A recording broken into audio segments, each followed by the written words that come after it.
What if I told you that while everyone else is racing to succeed young, empaths are on a completely different timeline? Stay with me, because what depth psychology reveals about late bloomers will forever change how you see your own journey. Here's something the world doesn't want you to know.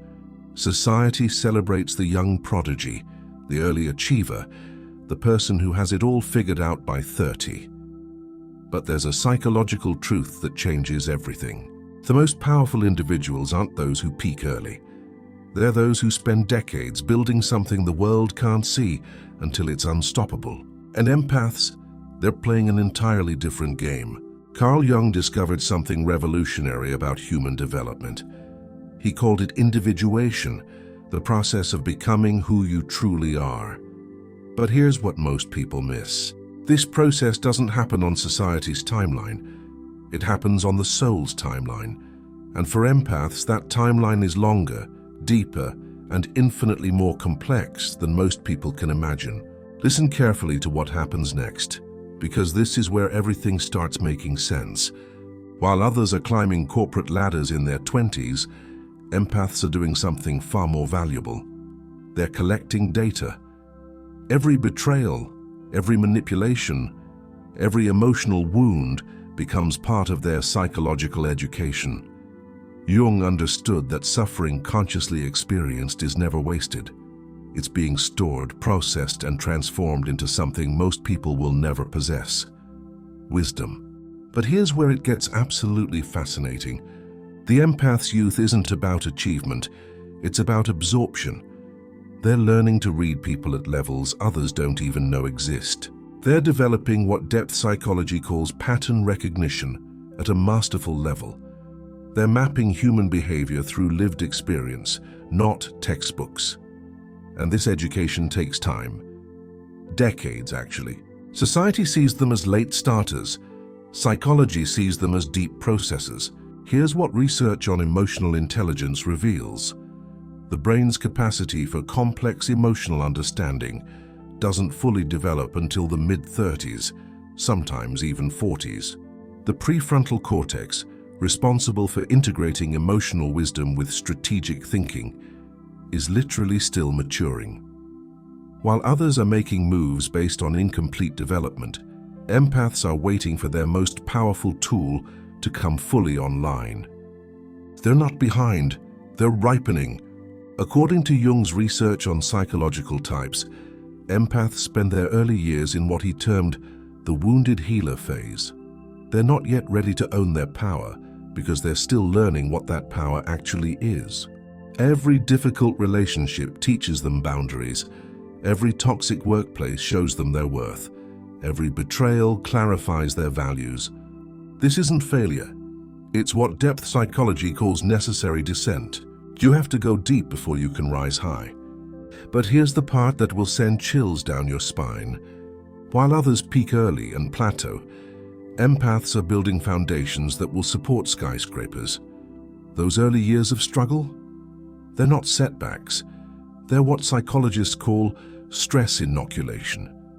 Every challenge is literally rewiring their brain for resilience. Every emotional wound is teaching them a language most people never learn, the language of authentic human connection. And in a world increasingly starved for authenticity, that language becomes currency. Listen to what happens when an empath finally reaches their late 30s and 40s. Something Jung called the emergence of the integrated self begins. All those years of feeling too much, caring too deeply, being told they're too sensitive. Suddenly those aren't weaknesses anymore, they're superpowers that have been training in the shadows, waiting for the right moment to emerge. The empath doesn't just succeed, they transcend. Here's what depth psychology discovered about late life blooming. The individuals who struggle most in their youth often possess the deepest capacity for transformation. Why? Because they've been forced to develop inner resources that others never needed. They've built psychological muscle through adversity. They've learned to trust themselves when the world offered no validation.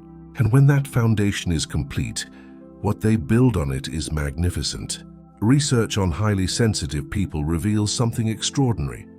Their nervous systems process information at a depth that creates overwhelm in youth but mastery in maturity. In their 20s, they're drowning in stimulus.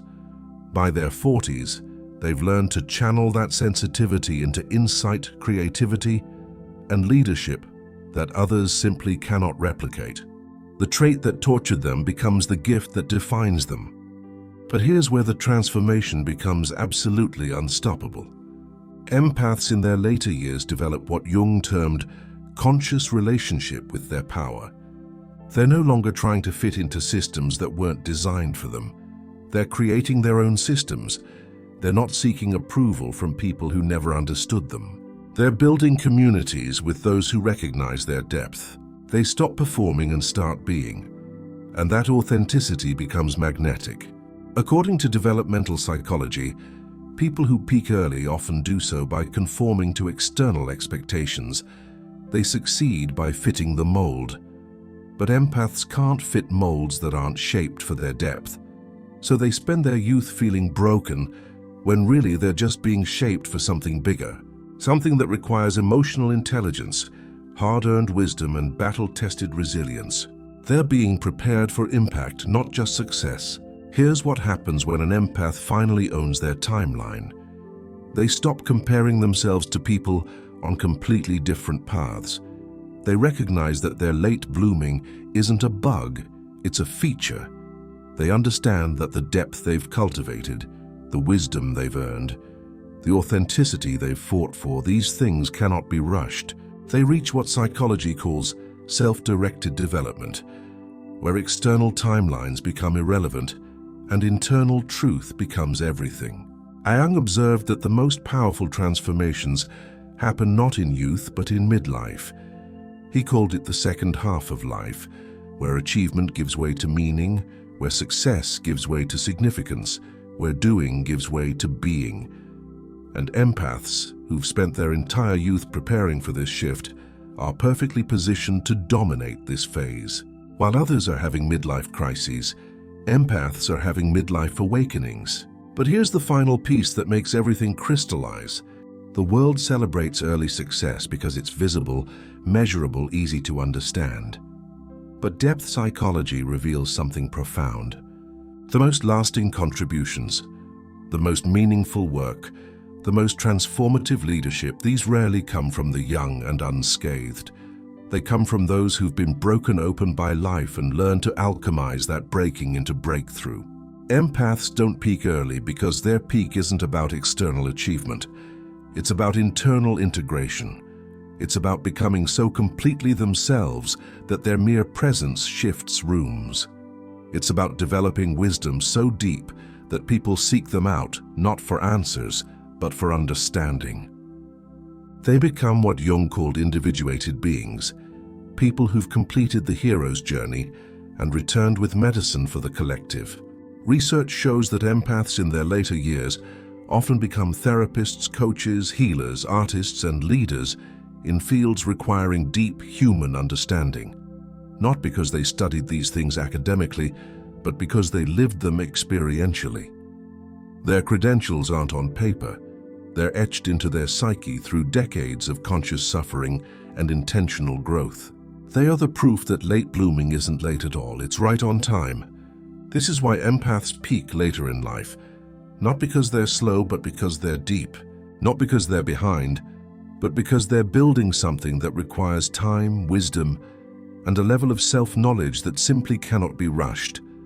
They are the living embodiment of the truth that the best things in life aren't found early. They're cultivated patiently and revealed powerfully when the soul is finally ready. And that, according to everything depth psychology has discovered, is not a disadvantage. It's the ultimate advantage for those wise enough to trust their own timing.